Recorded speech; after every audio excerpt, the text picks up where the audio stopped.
আজকে ছোট্ট একটা বিষয় নিয়ে কথা বলবো, সেটা হচ্ছে লাভ এবং লস। লাভ এবং লস, লাভ লসের একটা হিসাব আপনাদের মিলাই দেব। মনে করেন আপনি একটা ব্যবসা করার জন্য 5 লাখ টাকা নিয়ে ঢাকা শহরে গেছেন কাপড় কিনতে। তো ছিনতাইকারী আপনার 5 লাখ টাকা নিয়েছে। আপনার লস কত?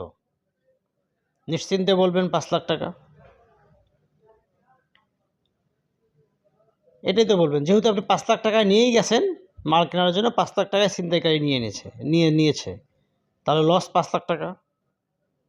কিন্তু আমার থিওরিতে 5 লাখ টাকা লস নয়, আপনার লস হচ্ছে 15 লক্ষ টাকা।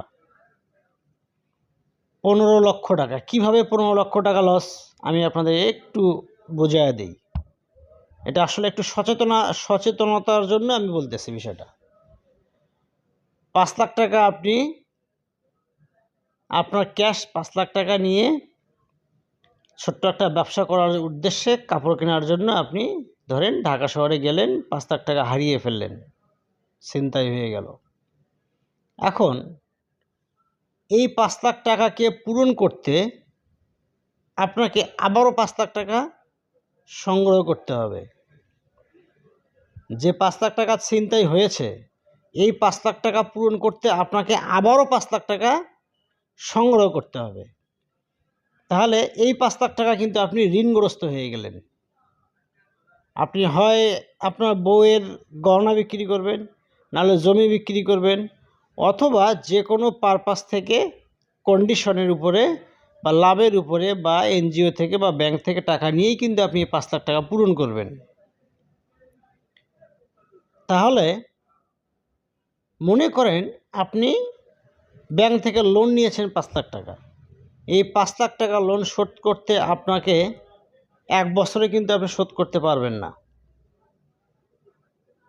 সম্ভব নয়। মিনিমাম আপনার 2 বছরও লাগবে।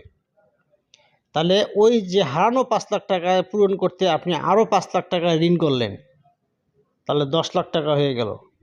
আপনার জীবন থেকে 2 বছর চলে গেল।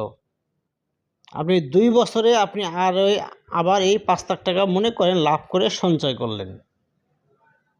তাহলে আপনার জীবন থেকে 2 বছরের পরিশ্রম চলে গেল এবং 5 লাখ টাকা ঋণ আপনি টানতেইছেন কন্টিনিউ। টোটাল আপনার লস কত? অতএব যোগ বিয়োগ খুব সাবধানে করবেন। জীবনের শিক্ষা থেকেই বলছিলাম।